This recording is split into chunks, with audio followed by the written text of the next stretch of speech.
नमस्कार दोस्तों, स्वागत है आप सभी का आपके अपने YouTube चैनल परिचायन एकेडमी पर। चलिए आज हम शुरू कर रहे हैं भूगोल। भूगोल में देखेंगे पहले विश्व भूगोल। विश्व भूगोल में पहले पढ़ लेंगे, उसके बाद भारत भूगोल का अध्ययन करेंगे। तो विश्व भूगोल में हम लोग पढ़ेंगे, ब्रह्मांड शुरू करेंगे, धीरे धीरे बढ़ते हुए पृथ्वी के बारे में जानेंगे, पृथ्वी के गतियाँ क्या है, पृथ्वी का मौसम परिवर्तन कैसे होता है, फिर विश्व में जाएंगे, हर एक महाद्वीप को समझेंगे। ऐसे समझते हुए विश्व को हम कंप्लीट करेंगे, फिर भारत को शुरू करेंगे। तो हम शुरू करने जा रहे हैं विश्व भूगोल। विश्व भूगोल में हम शुरू किए हैं भौतिक भूगोल। भौतिक भूगोल पहले समझते हैं ब्रह्मांड। हमारा ब्रह्मांड जो है ये कैसे विकसित हुआ है, कैसे इसकी विकास हुई है, ये सब समझेंगे आज। तो आज का वीडियो हमारा यही है ब्रह्मांड के ऊपर। चलिए समझते हैं ब्रह्मांड है क्या। तो जैसा हम जानते हैं कि पहले ब्रह्मांड था नहीं, पूरे प्रकृति ने कुछ एक ऐसा माना जाए संयोगवश की कुछ ऐसा हुआ था एकाएक कि पूरे ब्रह्मांड की उत्पत्ति हो गई। इसमें कहा जाता है एक छोटा सा गोला था जिसको हम सिंगुलरिटी नाम से जानते थे। तो उसमें अचानक एक सांकेतिक बल से वो विस्फोट हुआ, जिस कारण से ब्रह्मांड का विस्तार धीरे धीरे होता गया। और इसी को समझने के लिए हम थोड़ा सिद्धांत, एक बिग बैंग थ्योरी है, उसको समझेंगे। इसमें समझते हुए आगे हम देखेंगे अपने आकाश गंगा के बारे में, इनका विकास कैसे हुआ, फिर तारामंडल से लेते हुए अपने सौरमंडल को भी समझेंगे। चलिए शुरू करते हैं, हम ब्रह्मांड को समझते हैं ब्रह्मांड है क्या। तो उत्पत्ति देखते हैं ब्रह्मांड की आज से 15 अरब वर्ष पहले। कितने? 15 अरब वर्ष पहले ब्रह्मांड की उत्पत्ति कैसे हुई। जैसे एक सिद्धांत दिए हैं, इनका नाम है जॉर्ज लेमेंतर। एक सिद्धांत इन्होंने दिया है कि महाविस्फोटक का सिद्धांत। इसको समझेंगे, कुछ पॉइंट वाइज लिखते चलेंगे। पहले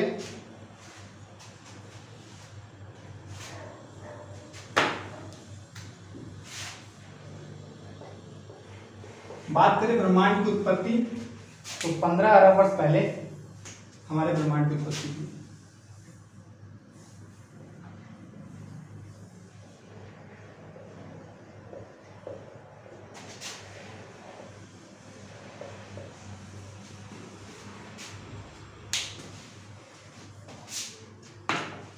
एक सिद्धांत आपका जो बिग बैंग थ्योरी है, ये तो जॉर्ज लेमेंतर ने दिया था। फिर एक लाप्लासा का सिद्धांत है, निहारिका परिकल्पना। निहारिका मतलब तारे के समूह की परिकल्पना। इन्होंने जो लाप्सा महोदय थे, लाप्लासा, इन्होंने जब बताया था कि तारों का जो समूह था उनका धीरे धीरे विस्तृत रूप से हुआ, तो इसी से पूरे ब्रह्मांड का निर्माण हुआ है।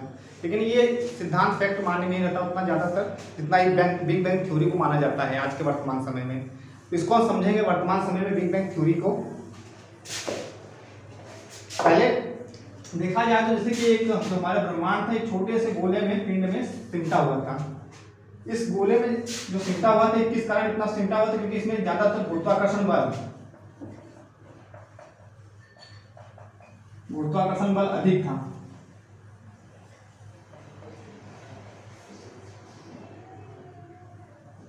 अधिक गुरुत्वाकर्षण बल था, अधिक ऊर्जा इसमें थी।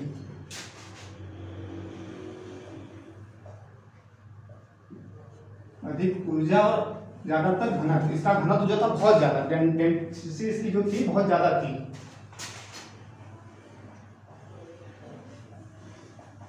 जिस कारण की जो संकेतित होकर एक पिंड के रूप में था उसका मौजूद।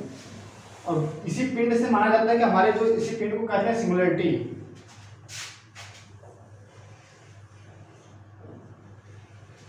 इसी पिंड से ही अपने ब्रह्मांड का निर्माण हुआ। जब भी एकाएक इसमें विस्फोट हुआ, ज्यादातर इसमें गुरुत्वाकर्षण बल था, अधिक ऊर्जा और घनत्व के होने के कारण इसका जब विस्फोट होता है, तो इससे विस्फोट के कारण ही हमारे ब्रह्मांड का ब्रह्मांड की उत्पत्ति हुई।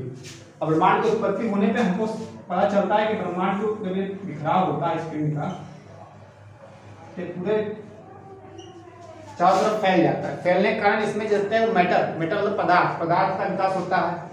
उसके बाद इसमें से निकलता है अपना कि मैटर के साथ साथ स्थान, समय। इस पहले समय के बारे में हमको जानकारी नहीं थी, लेकिन इसी ब्रह्मांड की उत्पत्ति जैसे इसका विस्फोट होता है उस समय हमको मैटर, स्थान और समय, इन 3 चीजों का पता चलता है। समय की परिकल्पना कब है? ब्रह्मांड की उत्पन्न होने से, उत्पत्ति से।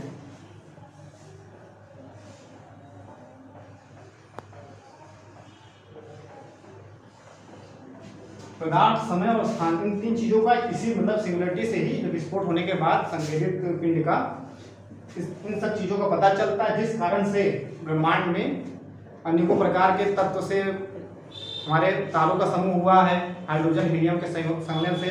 फिर उसके बाद बात करते हैं कई प्रकार के ग्रह बने, आकाश गंगा, ये सब मिलकर हमारे ब्रह्मांड का निर्माण करती है। तो बिग बैंग थ्योरी लिखते हैं वर्तमान में ये मान्य है।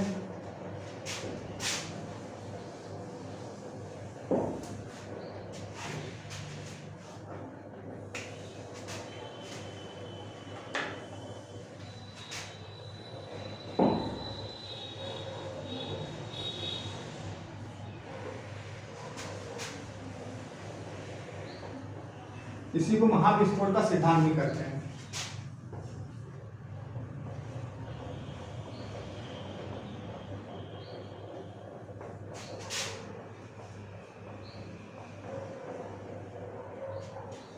और इसके प्रतिपादक जो थे हमारे जॉर्ज लेमेंटेयर या लेमेत्रे जिन्हें कहते हैं।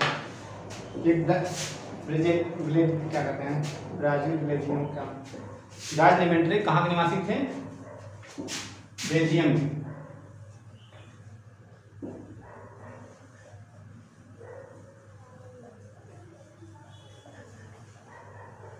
लेमेत्रे कहते हैं या लेमेंटेयर।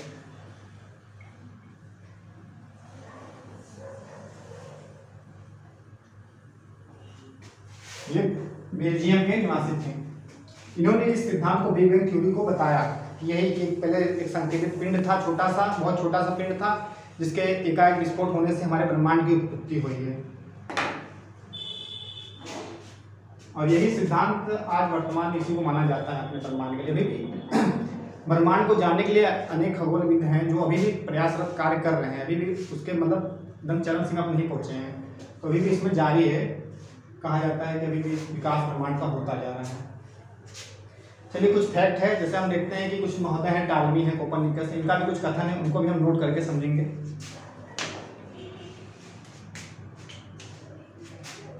जो टालमी महोदय हैं, इन्होंने कहा था कि पृथ्वी, जब पृथ्वी के बारे में मतलब अध्ययन थोड़ा शुरू किए थे लोग ग्रहों के बारे में, तो टालमी एक हमारे थे। इन्होंने बताया कि पृथ्वी ब्रह्मांड का केंद्र बिंदु है और सभी जो सूर्य भी है और ग्रह भी है ये पृथ्वी का चक्कर लगा रहे हैं। बहुत पहले बताया था, लेकिन उसके बाद कोपरनिकस आए तो इन्होंने सिद्ध किया कि नहीं, सूर्य केंद्र में है, बाकी अन्य ग्रह पृथ्वी के साथ जो है वो सूर्य के परिकल्पना करते हैं, चक्कर लगाते हैं। इसको हम पॉइंट वाइज लिखेंगे।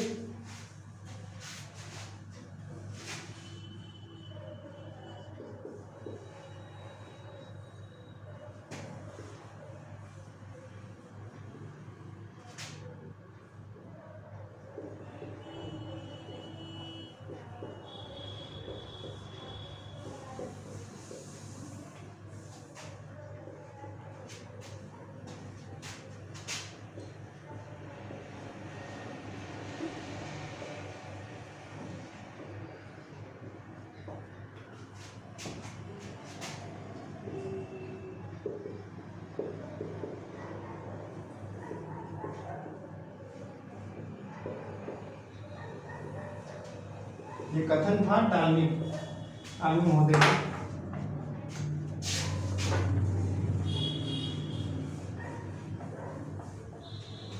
उन्होंने कहा कि पृथ्वी ब्रह्मांड का केंद्र बिंदु है, पृथ्वी को ब्रह्मांड के केंद्र बिंदु में बताया गया और कहें कि सूर्य व अन्य ग्रह इसके चक्कर लगाते हैं, जबकि ये तथ्य सही नहीं है, क्योंकि उसके बाद हम लोग को पता चला था कि हमारी पृथ्वी क्या है, वो सौरमंडल का एक परिवार है जो कि सूर्य के चारों चक्कर लगाती है।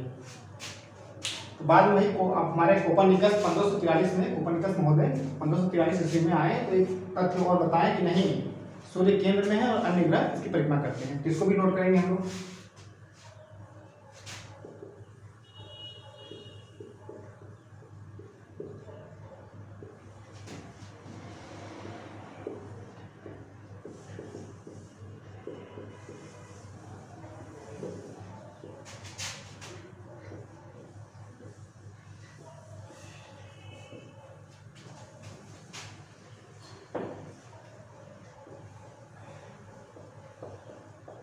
ये कथन हमारे कोपरनिकस महोदय का था।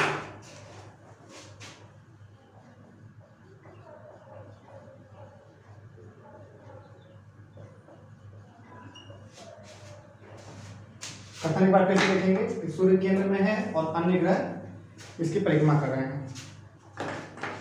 ठीक है, ब्रह्मांड की उत्पत्ति बता दिए हम कि वही एक सिमिलरिटी था, उसके बाद उसके विस्फोट से हमारे यहाँ पे ब्रह्मांड की उत्पत्ति हुई और ब्रह्मांड जो है कि उसमें उत्पत्ति होने के कारण ही समय, पदार्थ और स्थान के बारे में ज्ञान प्राप्त हुआ। अब धीरे आगे बढ़ते हैं, देखते हैं कि उसके बाद आकाशगंगा पढ़ते हैं।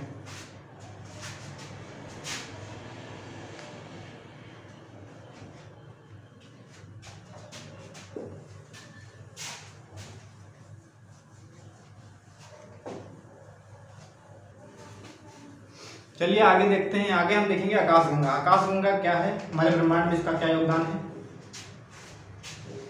फिर डालेंगे आकाशगंगा।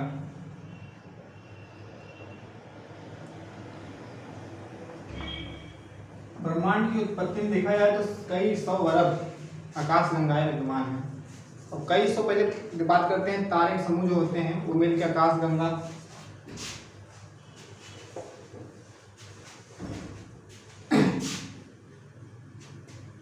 असंख्य बात करते हैं तो तारों का समूह, जो असंख्य तारों का समूह होता है उसे आकाशगंगा कहते हैं। और कई सौ अरब बात करते हैं आकाशगंगा मिलकर ब्रह्मांड का निर्माण करती हैं। चलिए देखते हैं।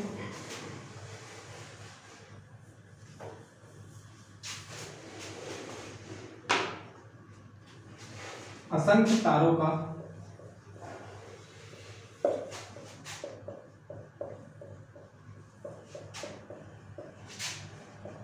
विशाल समूह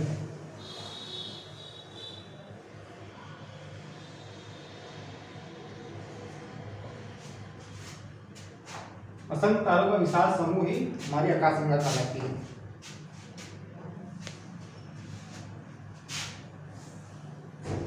या तो ऐसे बात कर सकते हैं कि केंद्र के चारों तरफ तारों का समूह, जैसे तारों का समूह होता है केंद्र के चारों तरफ टहलते हैं, वो उनको आकाशगंगा कहते हैं। तारों का समूह ही हमारा आकाशगंगा है।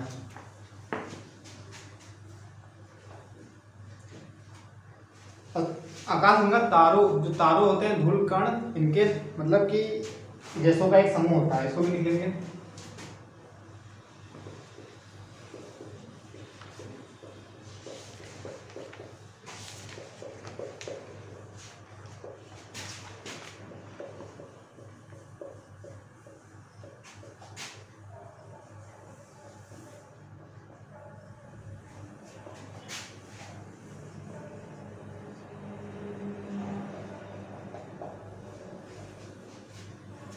आकाशगंगा कई तारों गैसों का समूह, विशाल समूह होता है।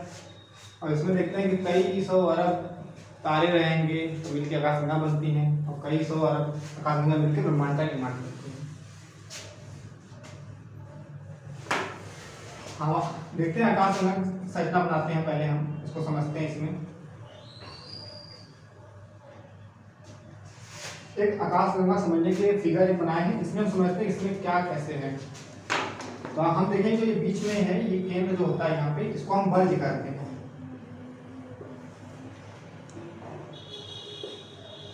बल्ज। और इसको हम ब्लैक होल भी कहते हैं। ये जो ब्लैक होल होता है यहाँ पे घना एक काला अंधेरा होता है, इसे हम ब्लैक होल कहते हैं। लेकिन इसी को आकाशगंगा का बल्ज भी कहते हैं। तो इसी के चारों देखेंगे जो परिक्रमा है ना, यहाँ पे चारों तरफ एक पट्टी जो सर बनी है, इसी पे कई तारे होते हैं।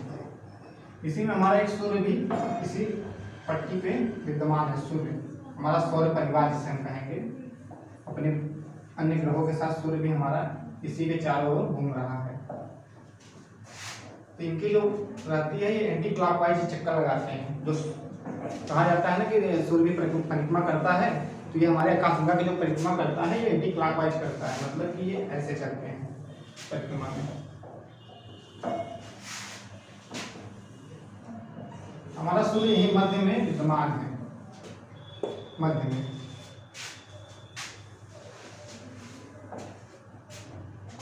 आकाशगंगा की परिकल्पना देखते हैं तो इसमें ये बल्ज, केंद्र को बल्ज कहते हैं। सूर्य कई तारे मिलकर इसके चक्कर लगाते हैं एंटी क्लॉकवाइज। और ये धूल कण और गैसों का एक समूह होता है। कई मतलब कि तारे जो होते हैं गैसों का बादल होता है, उनका आपस में संलयन होकर, नाभिकीय संलयन होकर उनका एक प्रकाश, जिसे हम कहते हैं कि वो एक उष्मा देता है, जिस कारण से। अब हम बात करते हैं अपने आकाशगंगा की। तो हमारा आकाशगंगा, उसका नाम मंदाकिनी है।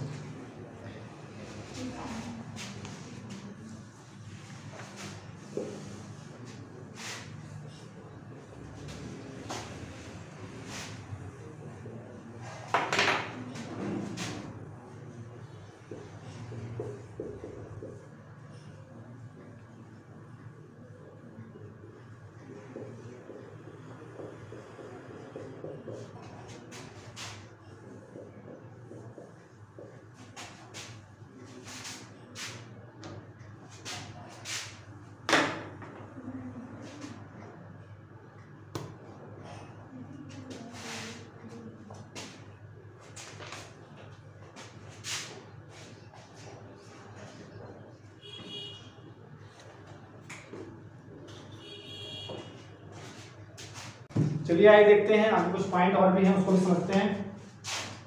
बात करते हैं हमारे आकाशगंगा। आकाशगंगा के समीप कोई एक और आकाशगंगा है, सबसे नजदीक आकाशगंगा उसको कौन सी है उसको समझते हैं। तो एक आप नाम सुने होंगे देवयानी, जिसे हम कहते हैं एंड्रोमेडा। ये एक आकाशगंगा जो हमारे आकाशगंगा सबसे नजदीक वाली आकाशगंगा है, इसको भी हम नोट करेंगे।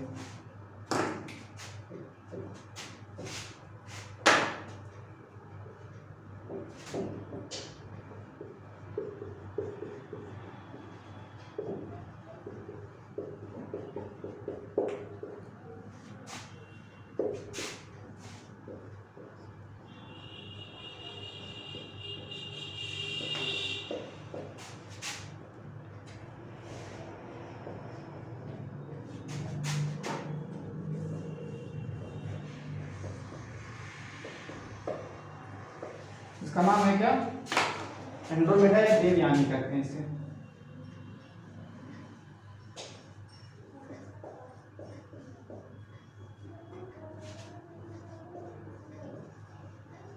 एग्जाम में पूछा जाता है कि सबसे नजदीक आकाशगंगा हमारे आकाशगंगा कौन सा है, देवयानी या एंड्रोमेडा।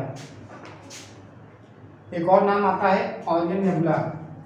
ओरियन नेबुला हमारे आकाशगंगा में सबसे शीतल चमकीले तारों का एक समूह है, इसको भी नोट करके लिख लेंगे।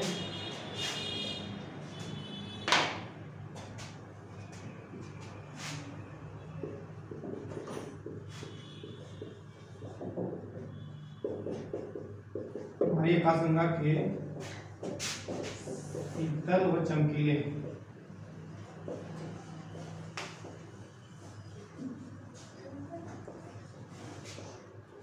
तारों का समूह।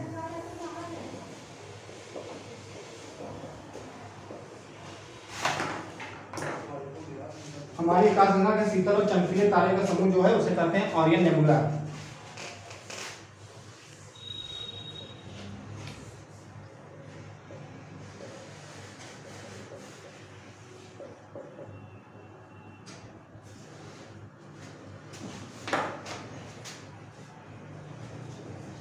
आकाशगंगा स्पेक्ट कितने कवर कर चुके हैं हम, कुछ और पॉइंट जो है वो पॉइंट और देखते हैं क्या है। एक प्रॉक्सिमा सेंचुरी नाम आप सुने होंगे, ये एक सूर्य का सबसे निकटतम तारा है। जैसे सूर्य भी एक तारा है, लेकिन हमारे सूर्य का सबसे निकटतम तारा क्या है, प्रॉक्सिमा सेंचुरी। एग्जाम पूछा जाता है कि अपने सूर्य के सबसे निकटतम कोई और सूर्य कौन है, तो वो प्रॉक्सिमा सेंचुरी है।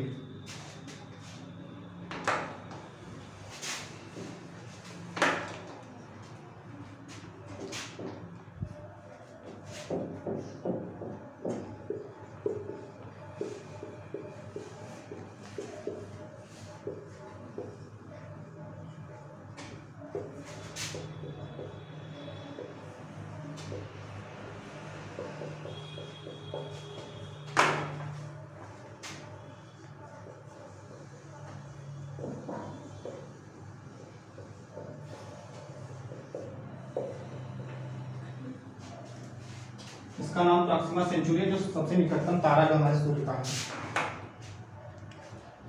एक नाम हम लोग सुने होंगे साइरस, जिसे हम डॉग स्टार कहते हैं। पृथ्वी से देखे जाने वाला सबसे सर्वाधिक चमकीला तारा जिसे हम कहते हैं।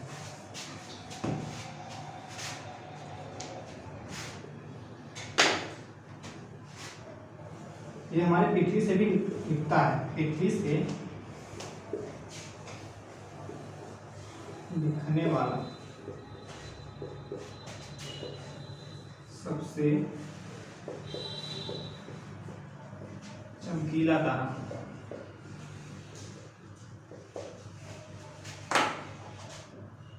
इसे हम डॉग स्टार लिख देंगे ब्रैकेट में।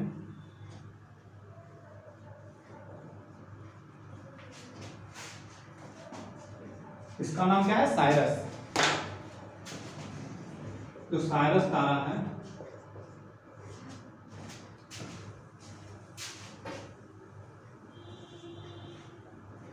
ये हमारी पृथ्वी से देखे जाने वाला सबसे चमकीला तारा है।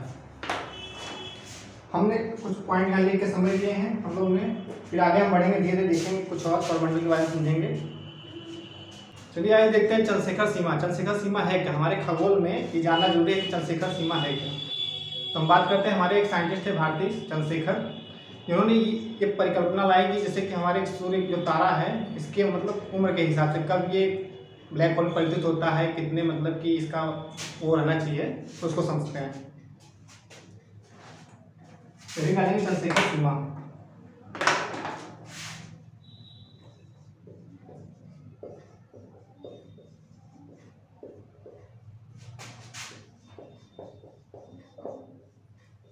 इन्होंने इस सीमा को बताया कि 1.4 एमएस ये सीमा बताया, और एमएस का मतलब होता है मास ऑफ सन, मतलब हमारे सूर्य के द्रव्यमान का इतना गुना 1.4। इन्होंने बताया कि जब सूर्य जो तारे, सूर्य के अलावा जो तारे होते हैं जो लगभग 1.4 एमएस तक रहते हैं, उनको मतलब कि पहले देखते हैं उनकी जो अपनी उष्मा होती है, उनकी उष्मा कहाँ से प्राप्त होती है, उनमें जो हाइड्रोजन रहता है, हाइड्रोजन का संलयन होता है, हीलियम कन्वर्ट होता है, इससे उनमें जो चमक रहती है, उष्मा रहती है, वो ऐसे पता चलता है। लेकिन धीरे धीरे अपनी हीलियम भी उसमें खत्म होता है, जिस जैसे इनका कलर भी चेंज होता जाता है, कई वर्षों में परिवर्तन दिखता है। तो इसको समझने के लिए यही बताया कि जब 1.4 एमएस मतलब सूर्य के 1.4 एमएस गुना इतना कम रहेगा, वो तारे धीरे धीरे मतलब कि अपनी उष्मा खोते हैं, तो वो एक विस्फोट के परिणाम वो बनते हैं, वो व्हाइट डार्क बनते हैं। व्हाइट डार्क मतलब श्वेत वामन तारे बनते हैं फिर। और इनसे ज़्यादा 1.4 एमएस से ज़्यादा होते हैं, वो अगर सुपरनोवा विस्फोट के कारण उतना मतलब उष्मा खोने का सुपरनोवा विस्फोट होता है उसमें, उस विस्फोट के बाद वो तारे जो बनते हैं वो तारे न्यूट्रॉन तारे या पल्सर तारे कहलाते हैं। और ये आकार में बड़े हैं, तो इनकी जो उष्मा और ये सब खत्म होने के बाद ये ब्लैक होल में कन्वर्ट हो जाते हैं। इसी को समझने के लिए चंद्रशेखर सीमा में 1.4 का योगदान है, और ये हमारे साइंटिस्ट जो थे भारत के चंद्रशेखर, इन्होंने बताया था। इसमें 2 पॉइंट हम लिखेंगे, श्वेत वामन तारे और एक न्यूट्रॉन या पल्सर तारे।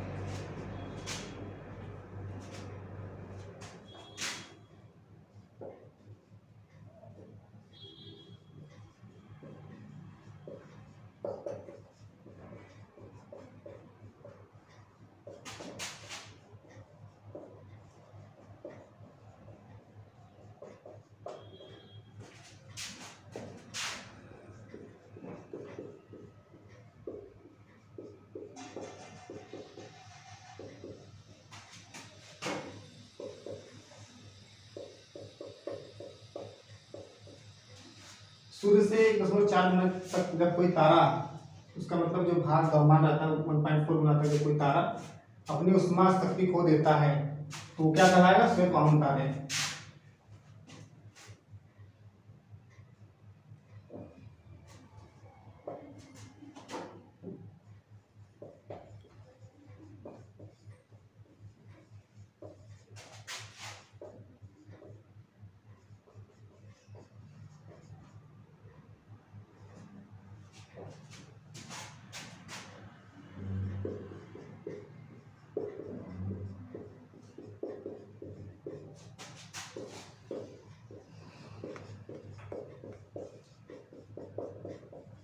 बात फिर से रिवीजन करेंगे इसका। सूर्य से 1.4 गुना तक जब कोई तारा अपनी उष्मा शक्ति खो देता है, तो एक विस्फोट के परिणाम स्वरूप ही उसे हम क्या कहेंगे, श्वेत वामन तारा, उसमें बदल जाता है। और यही जब 1.4 गुना से बड़ा होता है कोई तारा,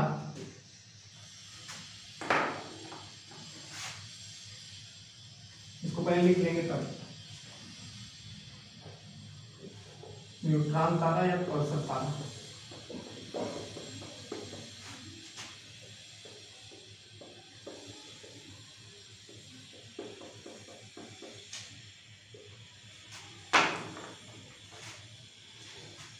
जब सूर्य से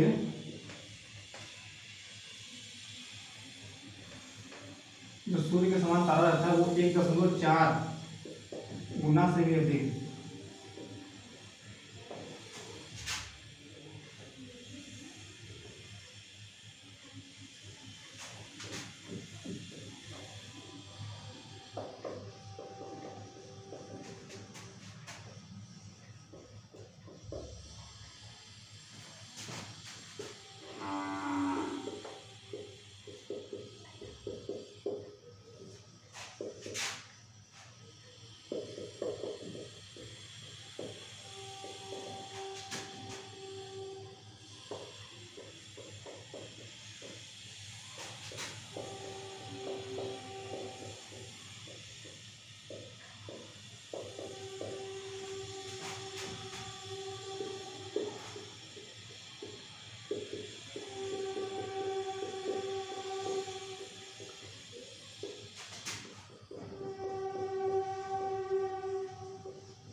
4 गुना जो लिमिट है हमारी सूर्य से बनी है, इससे जब अधिक बड़ा तारा जो रहता है वो अपनी उष्मा शक्ति खोता है और फिर सुपरनोवा विस्फोट होने के बाद वही तारा न्यूट्रॉन तारा या पल्सर तारा कहलाता है, और वो बहुत बड़ा है, इससे कई गुना बड़ा है 1.4 से, तो वही जाके बाद में क्या बनता है, ब्लैक होल। ये हम जनरल लिमिट में समझे हैं। अब आगे बढ़ेंगे, देखेंगे सौरमंडल बढ़ेंगे, सौरमंडल में अपने सूर्य को समझते हैं, सूर्य का आकार और उसके परिकल्पना करेंगे क्या क्या इसमें है निहित।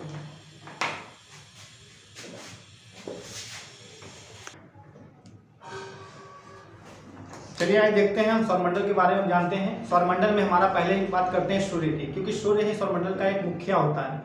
तो सूर्य के बारे में अध्ययन करते हैं, सूर्य में कुछ जानते हैं, इसकी आयु से लेकर इसके संगठन में संबंधित कुछ फैक्ट हैं, उसको भी लिखते हुए समझते हुए चलते हैं। जैसा कि मैंने बताया था कि आकाशगंगा जो हमारी आकाशगंगा में कई 100 अरब तारे हैं, उन तारों में हमारा एक सूर्य भी है। तो सूर्य की बात करते हैं। सूर्य हमारा क्या है, एक तारा है।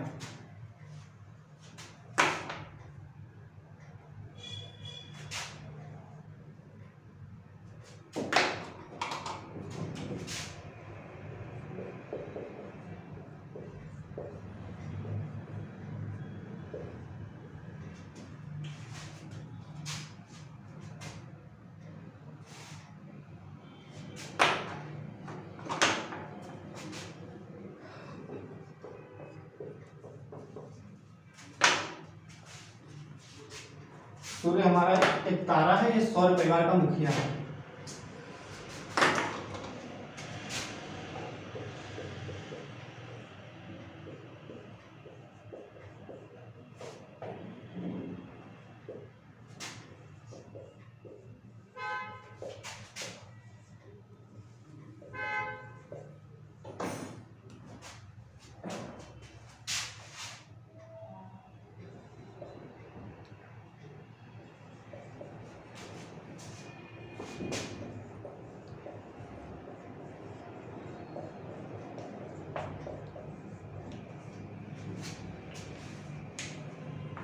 सूर्य एक तारा है, सूर्य सौर परिवार का एक मुखिया है।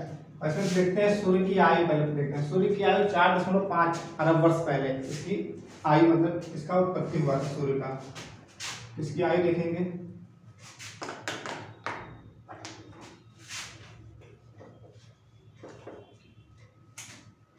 चार 4.5 अरब वर्ष पूर्व।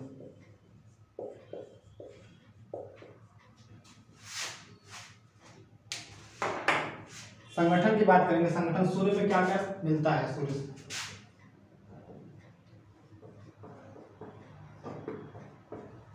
संगठन का मुख्य तत्व इसका हाइड्रोजन और हीलियम है।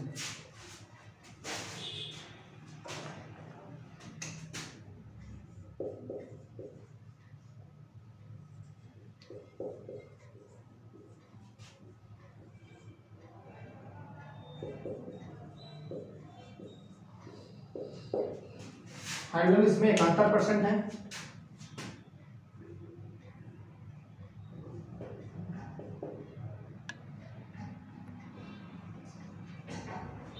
और इसमें 27% आपका हीलियम है। बचा 2% जो हमारा है वो यूरेनियम और लिथियम का माना जाता है कि 2% इसमें यूरेनियम और लिथियम है। दो और जो है उनको लिखेंगे, लिथियम है, यूरेनियम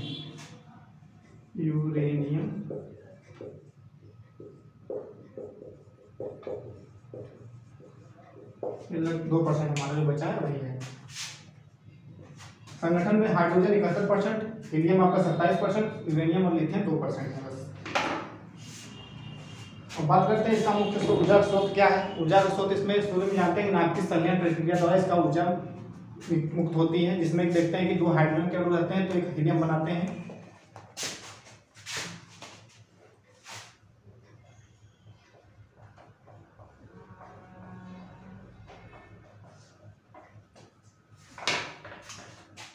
नाभिकीय संलयन,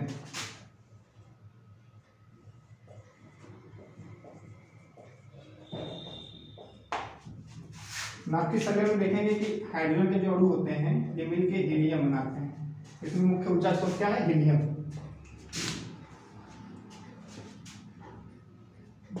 सूर्य में देखते हैं कि ये भी परिक्रमा करता है किसका, अपनी आकाशगंगा मंदाकिनी का। ये जो परिक्रमा करता है कितना वर्ष लगता है? लगभग इसको 25 करोड़ वर्ष पूरा करने में, मतलब एक परिक्रमा घूमने में 25 करोड़ वर्ष लगता है। हमने बताया था आपको एंटी क्लॉकवाइज आकाश मतलब आकाश गंगा में घूमते हैं तारे। तो हमारा जो सूर्य है ये एक चक्कर यहाँ से पूरा करेगा, पूरा घूम के यहीं पे आने में इसको 25 करोड़ वर्ष पूरा करने में लगता है। इसको भी एक फैक्ट बना के हम लिखेंगे।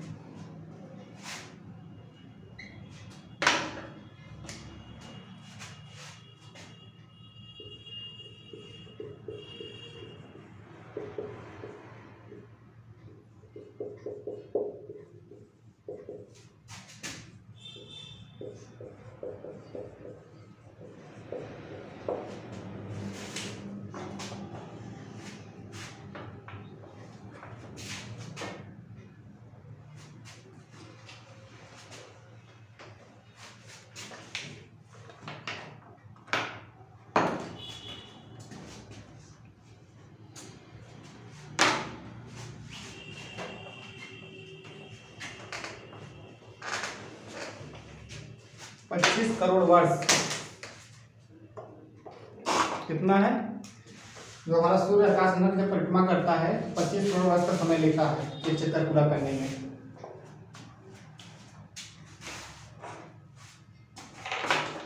देखते हैं सूर्य का व्यास। सूर्य का व्यास 13,92,000 किमी है। जो हमारे सूर्य का व्यास है कितना है? 13,92,000 किलोमीटर, जो कि लगभग पृथ्वी का हमारे 110 गुना बड़ा है। इसको भी एक फैक्ट में लिखेंगे।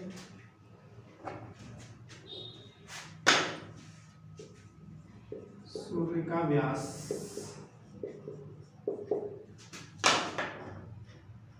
कितना बताया हमने? 13,92,000 किलोमीटर।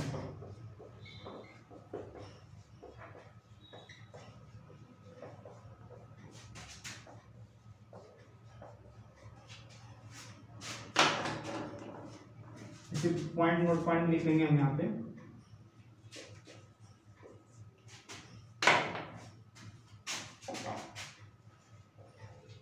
पृथ्वी के व्यास का, हमारी जो पृथ्वी है इसका व्यास कितना है?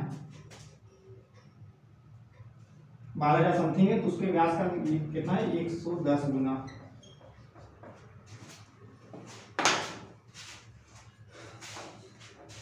एक बार इसको फिर से रिवीजन करेंगे फटाक से। सौरमंडल में हम देखते हैं सूर्य हमारा मेन है, सौर परिवार का मुखिया कहा जाता है, एक तारा है। तो इसकी आयु 4.5 अरब वर्ष है। और ऊर्जा का स्रोत इसका देखते हैं तो नाभिक संलयन इसमें होता है। तो केंद्र में देखते हैं कि हाइड्रोजन और हीलियम, हाइड्रोजन है और जो कि हीलियम में कन्वर्ट होता रहता है, जिसमें इसमें ऊष्मा का संचार होता रहता है। और संगठन में देखेंगे तो इसमें वही हाइड्रोजन कितना है? 71% है, हीलियम 27% है और यूरेनियम और लिथियम 2% है। सूर्य हमारे आकाशगंगा की परिक्रमा कितने वर्षों में करता है? 25 करोड़ वर्ष लगाता है आकाशगंगा की परिक्रमा पूरा करने में। और सूर्य का व्यास पता है हम लोग को 13,92,000 किलोमीटर है और पृथ्वी के व्यास का ये कितना है? 110 गुना बड़ा है। कुछ और पॉइंट सूर्य में है वो भी देख लेते हैं।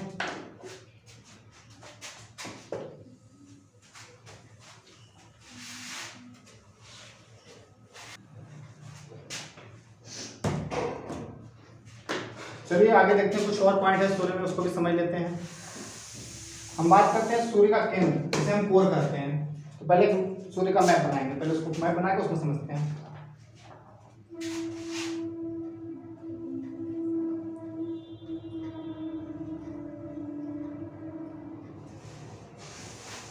ये हमारा सूर्य है, इसमें जो सेंटर में जो भाग है इसी को हम कोर कहते हैं। इसे क्या कहेंगे? कोर।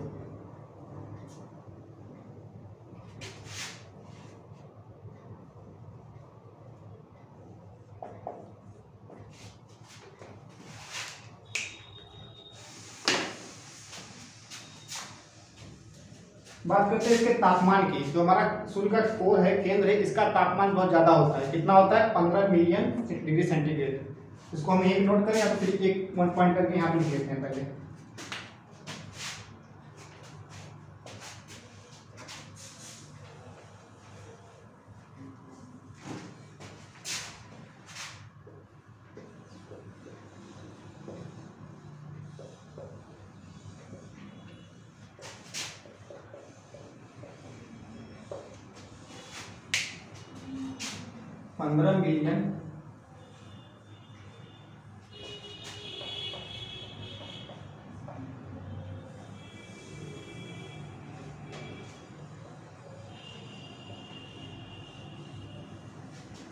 डिग्री सेंटीग्रेड होता है। और इसके जो बाहरी भाग है इसका तापमान, तो ये आप देख रहे हैं इस साइड में,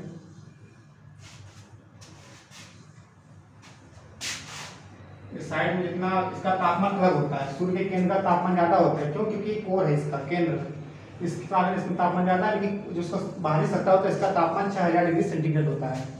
कितना होता है? 6000 डिग्री सेंटीग्रेड। कोई पॉइंट लिख लेंगे। सूर्य के बाहरी परत,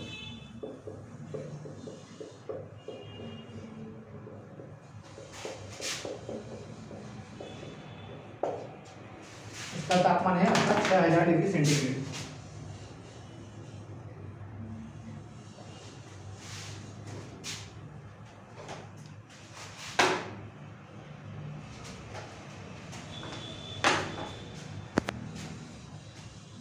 पॉइंट वाइज और देखते हैं कुछ। जो हमको पृथ्वी से सूर्य का जो भाग दिखता है उसको हम कहते हैं प्रकाश मंडल। इसको लिख के समझेंगे।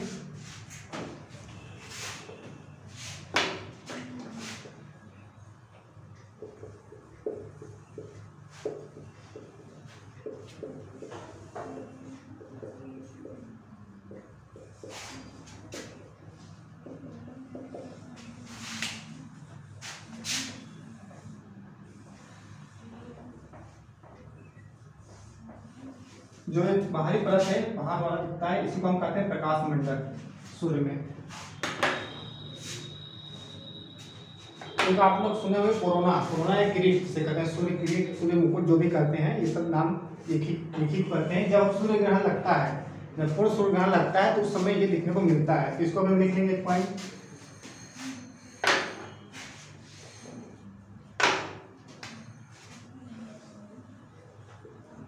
सूर्य ग्रहण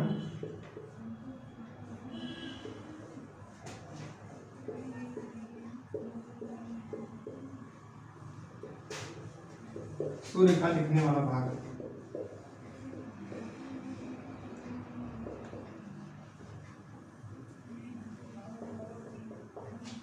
इसे हम कोरोना या किरीट कहते हैं।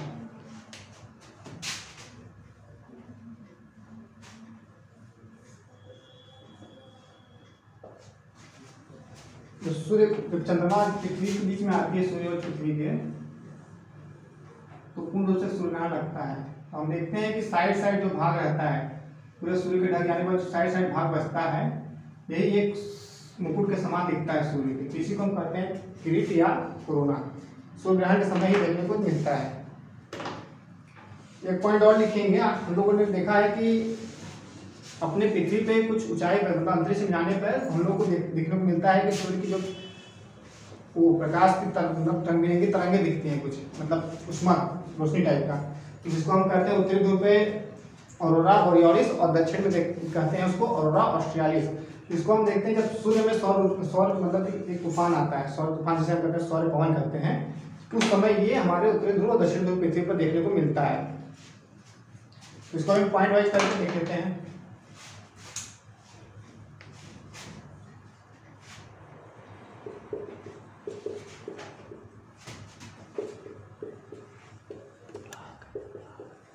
सौर पवनों के कारण पृथ्वी पर,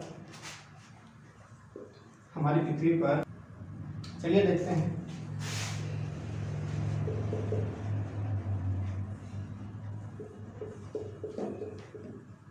सौर पवनों के कारण, सूर्य पे जो सौर पवन चलती हैं उनके कारण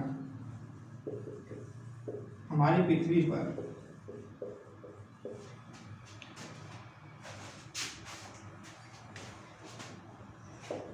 दोनों ध्रुवों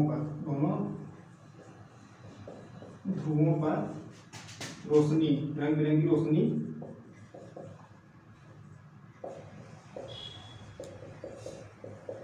दिखती है। तो हमारे ध्रुव, उत्तरी ध्रुव दक्षिण ध्रुव दोनों देखते हैं क्या क्या है।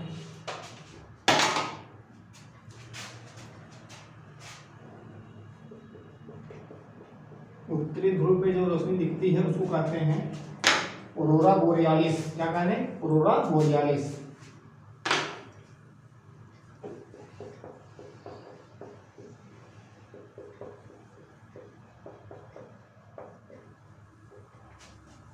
और ये दक्षिण ध्रुव पे रोशनी जो दिखती है उसे कहते हैं ऑरोरा ऑस्ट्रेलिस।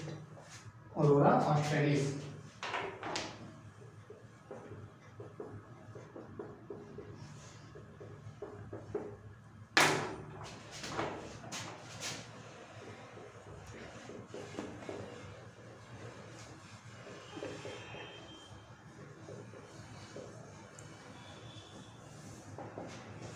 दो पॉइंट लिखे हैं अभी। सौर कोणों के कारण सौर कोण सूर्य में जब सूर्य के सतह पर सौर कोण चलते हैं तो उसी कारण हमारे पृथ्वी पे देखने को मिलता है।